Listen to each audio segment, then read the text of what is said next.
time they produce the fruit. They have time they produce their leaves. Because nature understand that if you lick udala in January, lick udala in February, lick udala in March, lick udala in April, lick udala in all the 12 months, you will lose value for udala. But if you lick udala momentarily and have the absence for udala, you will begin to gain appetite for it. Even in the normal relationship with human being, any place you become over available, you will lose value.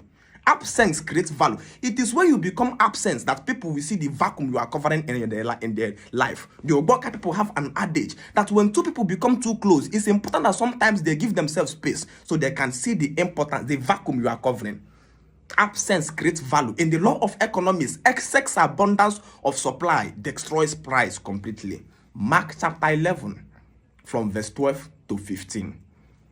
The book of Mark chapter 11 from verse 12 to 15. The Bible began to talk. It says, the next day, as they were leaving Bethany, Jesus was hungry. Underline the word, Jesus was hungry.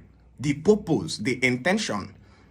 And then he says, seeing in the distance a fig tree covered in leaf, he went to find out if it have any fruit. When he reached it, he found nothing but leaves.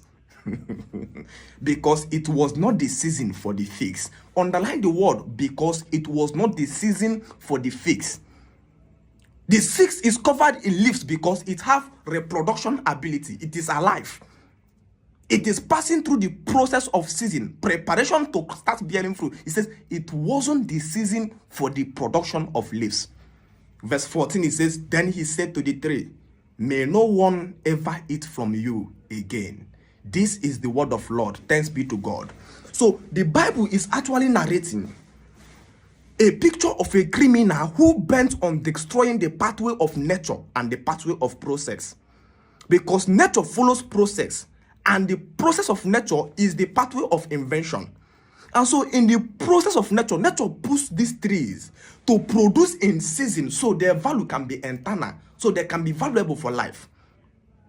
But a man called Jesus Christ was hungry. And because you are hungry, will not change nature.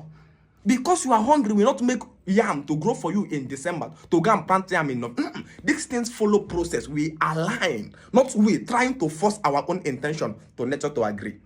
But when Jesus came, his intent was to destroy the pathway of nature. A fight against nature, a fight against process. Because you are hungry, you want to force a tree to produce fruit. So when African youth accepted this man who never understand the principle of season, an African youth you brought today to do boing boing for you is wholeheartedly